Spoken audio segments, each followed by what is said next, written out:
ना जो यहाँ का समीकरण है वो अगर बात करें दलित और मुस्लिम की तो वो सबसे बड़ा समीकरण बनता है इस विधानसभा में, जिसमें लगभग 58 से 60% वोट आ जाते हैं।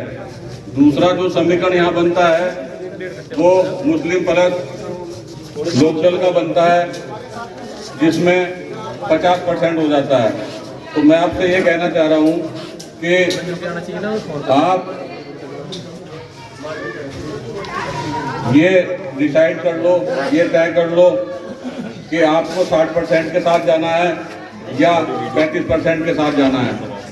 आप अगर मुस्लिम और दलित एकजुट हो जाए तो 60% में जाहिद हुसैन जी बैठे हैं आपके बीच में, जो हमारी पार्टी के प्रत्याशी है।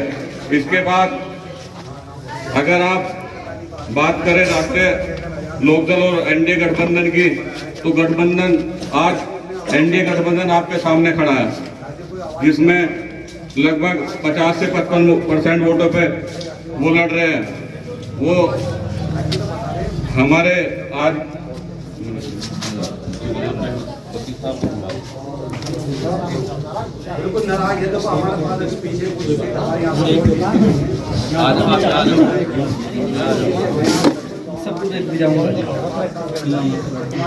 अस्सलाम वालेकुम। देखिए, मैं इंट्रोडक्शन में वक्त ज़ाया नहीं करता क्योंकि वक्त की कीमत बहुत ज़्यादा होती है। मैं सीधे सीधे बात पे आता हूँ। देखिए, पूरी तरह से 4 प्रत्याशी मैदान में हैं और 4 प्रत्याशी में एक आपके सामने बैठे हैं आजाद समाज पार्टी के जाहिद हुसैन साहब। दूसरी बात, एक प्रत्याशी वो है कि मैं ये कहूं कि किसी ने कहा कि भाई तुम्हारे भाई जो है या चाचा या पिताजी शेर से लड़े थे। भाई क्या हुआ कि भाई शेर उसे फाड़ के खा गया। जब शेर फाड़ के खा गया तो कुछ बचा तो है नहीं। यानी जो प्रत्याशी चुनाव लड़ रहा है एमआईएम से, उसका अपना यहां कुछ भी नहीं है और मुसलमान के अलावा उसके पास कोई वोट नहीं है। अब दूसरी बात, भाई जोली के मेरे भाइयों, मेरे बुजुर्गों, मेरे दोस्तों, एक गणित है, चुनाव एक गणित। 30 और 30 60 होते हैं। 30 और 30 60, यानी 30 मुस्लिम 30% और 30% हमारे शेड्यूल कास्ट के भाई यानी दलित। अब ये हो गए 60। अब ये लोकतंत्र का चुनाव है। लोकतंत्र में वोट से फैसला होता है। वोट जिधर 60 होंगी वो जीतेगा या जिधर 40 होंगी वो जीतेगा। मैं आपसे पूछना चाहता हूं, 60 वाला जीतेगा। अब 60% कहां है मैं आपको बता दूं।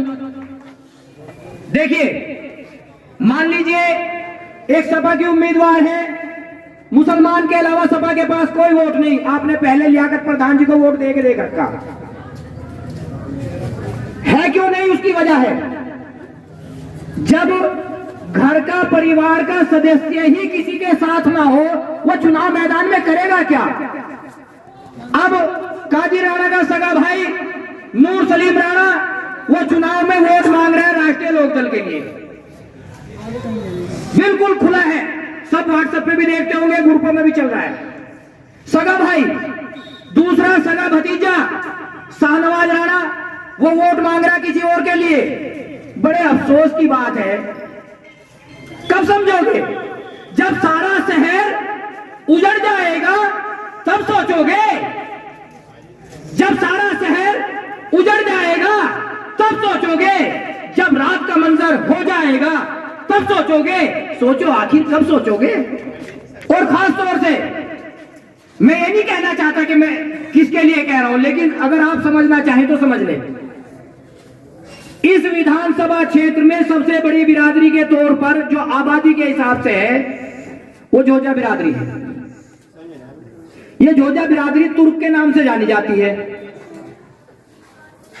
पूरी दुनिया में 7 बर्रे आजम हैं, यानी 7 महाद्वीप हैं। इन तुर्कों ने 7 में से 4 बर्रे आजम पे हुकूमत की है। और आज अफसोस के साथ ये कहना पड़ रहा है कि 7 में से 4 बर्रे आजम पर हुकूमत करने वाली कौम जूते सूते करने पे आ गई। बड़े अफसोस की बात है। मैं नगर पालिका में सभासद हुआ मुजफ्फरनगर वार्ड 46 से। मेरे पास एक ठेकेदार आया बनिया। उस बनिया ने कहा कि मेंबर साहब वोट किसे कर रहे हो? मैंने कहा भाई हम तो उसे सोच रहे राकेश शर्मा को। कहने लगे जी सुन लो हमारी बात, अंजाम तो हो जाए चाहे कुछ भी, लेकिन चेयरमैनी शहर की और विधानसभा ये दोनों हमें चाहिए, चाहे करना तो पड़े हमें कुछ भी। और इतिहास तुम्हारे सामने, पंकज अग्रवाल कांग्रेस का जीत के चला गया क्योंकि वो बनिया था। अंजू अग्रवाल उसी की चाची कांग्रेस से जीत के चली गई क्योंकि वो बनिया था। अरविंद राज शर्मा बीजेपी से लड़ा, वो तो हार गया बीजेपी की जीत पे, और पंकज अग्रवाल जीत गया। फिर राकेश शर्मा लड़ा सपा से, वो हार गया, और गौरव स्वरूप की पत्नी मीनाक्षी स्वरूप जीत गई। मेरे चौथे बिरादरी के भाइयों कब समझोगे? हैं? सोचो जरा, क्या चीज समझोगे कब? जब 60,000 तुम हो, अगर तुम खड़े हो जाओ तो बेचारे नाई, धोबी, सक्के, दूल्हे, जुल्हाए, ये तो सब तुम्हारे साथ लगी जाएंगे भाई। आप कम से कम खड़े हो जाइए कंधे से कंधा मिला करके, और हमारा हाथ पकड़ के आप अपने साथ लीजिए। इंशाल्लाह वो दिन दूर नहीं जब जाहिद हुसैन विधानसभा में तुम्हारी आवाज उठाएंगे। तो ये करना पड़ेगा आपको भाई। एक सीट मांग रहा कोई तो कहते तो भाई सूझबूझ तेरा गांव बहुत बड़ा, वहीं से लड़ लिए, हमने तुझे पहले विधायक बना के देख लिया था। और भाई जितने भी यहाँ लोग बैठे हैं, तो एक सवाल सबसे करूंगा, कोई ऐसा आदमी भी है क्या जो 15 साल में कह देगा 15 साल में मेरे घर आया था काली राणा? जब वो तुम्हारे घर आता नहीं, जागता नहीं, उसे मतलब नहीं, वास्ता नहीं, अपनी फैक्ट्री कभी मंगलोर, कभी ऑस्ट्रेलिया, कभी कहीं, उसे तुम्हारी जरूरत नहीं है। तुम्हारी जरूरत है तुम्हारे भाई जाहिद को, ये तुम्हारे परिवार का हिस्सा है, तुम्हारे खानदान का हिस्सा है, वो तुम्हारा कुछ नहीं है। हम लोग तो कहने लगे जी वो मुसलमान। अच्छा जिस दिन दाढ़ी कटवा ली थी उसने उस दिन मुसलमान नहीं था क्या भाई? जिस दिन शिवजी मूर्ति पे जाके मतलब माथा टेक देता उस दिन मुसलमान नहीं था क्या भाई? मतलब उसके लिए तुम कोई कुछ नहीं कहने का। अरे कम से कम पूछ ही लो उससे भाई, ये सारी मुसलमानियत का ठेका हमने ले लिया था भैया। भाई हम चुनाव लड़ावेंगे अपने को, भाई यहाँ लेके द्रौपदी एक दो जगह तो क्या होता है कि चल भाई हम नहीं, मेरे साथ चल जा, हम अपने के साथ हैं। अपने के साथ कहने में क्या बुराई है? मैं मोहम्मद उमर एडवोकेट आपके सामने खुल के कह रहा हूं कि मैं जाहिद के साथ हूं, मेरा परिवार, मेरा खानदान जाहिद के साथ है। तो आप भी खड़े हो जाइए, इंशाअल्लाह वो बिल्कुल नहीं बनेंगे और तुम्हारी आवाज उठाएंगे। और 30 साल से मैं मुजफ्फरनगर में रहना, सूझबूझ के बिल्कुल बराबर में, 30 साल से वो परिवार सक्रिय राजनीति में है। एमएलसी वो रहे, विधायक वो रहे, और उसके बाद सांसद वो रहे, डिस्ट्रिक्ट बोर्ड की चेयरमैन शाहनवाज राणा की बहू रही। भाई कोई बता सकेगा सूझबूझ में एक इंटर कॉलेज बनाया और जगह तो बात ही छोड़ दो। जिसने अपने घर का भला नहीं करा वो तुम्हारा भला क्या करेगा? इसलिए समझो और समझना पड़ेगा, क्योंकि उस घर ने कभी किसी का भला नहीं किया सिवाय अपनी फैक्ट्री चलाने के। इसलिए तुम्हें देखना, सोचना और समझना। और एक चीज और बता दूं, ये जो चुनाव लड़ रही सुम्बुल राणा, ये मुमताज अली की लौंडिया, मुमताज अली की ठोर, जो राज्यसभा सांसद रहे बसपा से, उनकी लड़की, बसपा वाले को उसने वैसे मना कर दिया घर बैठ जा भाई। बसपा वाले को उसने रोक दिया है, एमआईएम वाले के पास तुम्हारे अलावा कुछ है नहीं, और कादी राणा के अपना परिवार यहाँ रहता नहीं। जो तुम्हारे परिवार का हिस्सा यहाँ मौजूद है, जिन्हें तुम कभी भी जाकर पकड़ सको, उसके परिवार को, खानदान को, तो कम से कम उसे ही चालो भाई। और ये चाहना पड़ेगा। न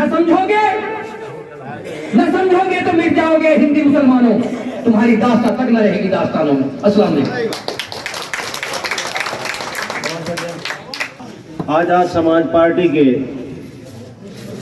उम्मीदवार जाहिद हसन साहब और मौजूद लोगों, ये मीरापुर में उपचुनाव हो रहा है। उपचुनाव, इस चुनाव से न सरकार बदल रही है न सरकार बन रही है। इस चुनाव में एक प्रैक्टिकल करने का वक्त है। ये जो मौजूदा हालात की जो सरकार है, इस सरकार में दो ही समुदाय के लोग परेशान हैं किसी ना किसी रूप में, एक एससी समाज, एक मुस्लिम समाज। एससी समाज के लिए जो आरक्षण था वो बीजेपी आरक्षण खत्म करना चाह रही है, आप लोगों को पता होगा।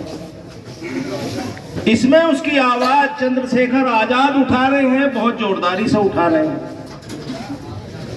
मुसलमानों के कहीं मजहब पे, कहीं मस्जिद पे, कहीं और जगह पे हमले हो रहे हैं तो दो लोग परेशान हैं आज की सरकार में। ये एससी और मुस्लिम को अलग अलग करने का काम भी साजिश के तहत बीजेपी और आरएसएस के लोगों ने किया था, और उसे अलग अलग करने के बाद ये सरकार में आए, और सरकार में आने के बाद इन्हीं के खिलाफ इन्होंने एक अभियान चला दिया इन्हें डाउन करने के लिए। डाउन चाहे सरकारी नौकरियों में हो, डाउन चाहे तालीम के मामले में हो, डाउन चाहे बिजनेस के मामले में है, चारों तरफ से इन्हें डाउन करने का काम कर दिया। अगर एससी समाज और मुस्लिम समाज संगठित होकर पूरे तुम तो एक सीट की बात कर रहे हो, मैं पूरे हिंदुस्तान की बात कर रहा हूं, ये प्रैक्टिकल है। अगर इस प्रैक्टिकल में आप लोग कामयाब हो गए और जाहिद को आपने जिता दिया, तो ये जो आरक्षण खत्म करने की बात करने वाले लोग हैं, ये हिंदुस्तान में राज किसी भी कीमत पर नहीं कर सकते अगर आप लोग संगठित रहोगे।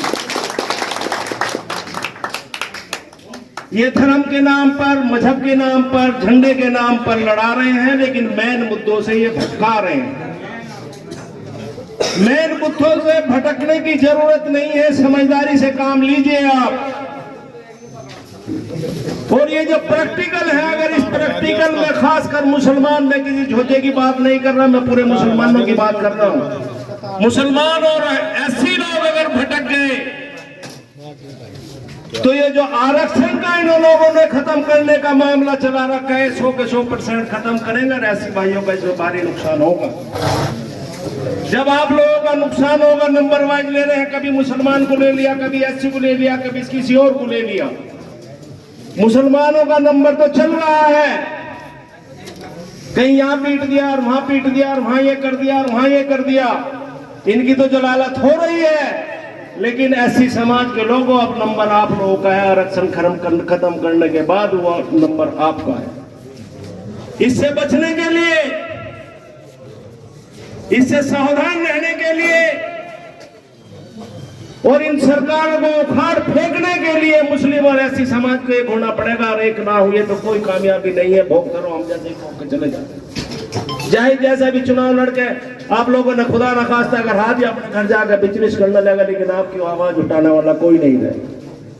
जो चंद्रशेखर जी ने आवाज उठाई संविधान बचाने की, अगर आप लोगों ने उसके हाथ मजबूत नहीं किए तो वो भी एक न एक दिन थक के अपने घर बैठ जाएंगे, कोई कामयाबी आपको नहीं मिलेगी।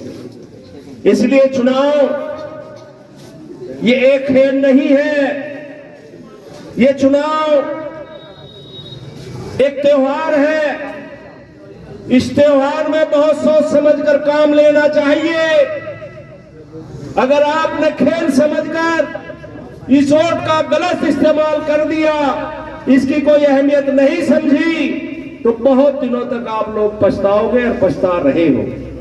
तो मेरा आपसे अनुरोध है, आपसी मतभेद भुलाकर, छोटी मोटी बातों को भुलाकर आप जाहिद को, चंद्रशेखर जी को सपोर्ट करिए, इंशाअल्लाह कामयाबी मिलेगी। इसी के साथ मैं अपनी बात खत्म करता हूं।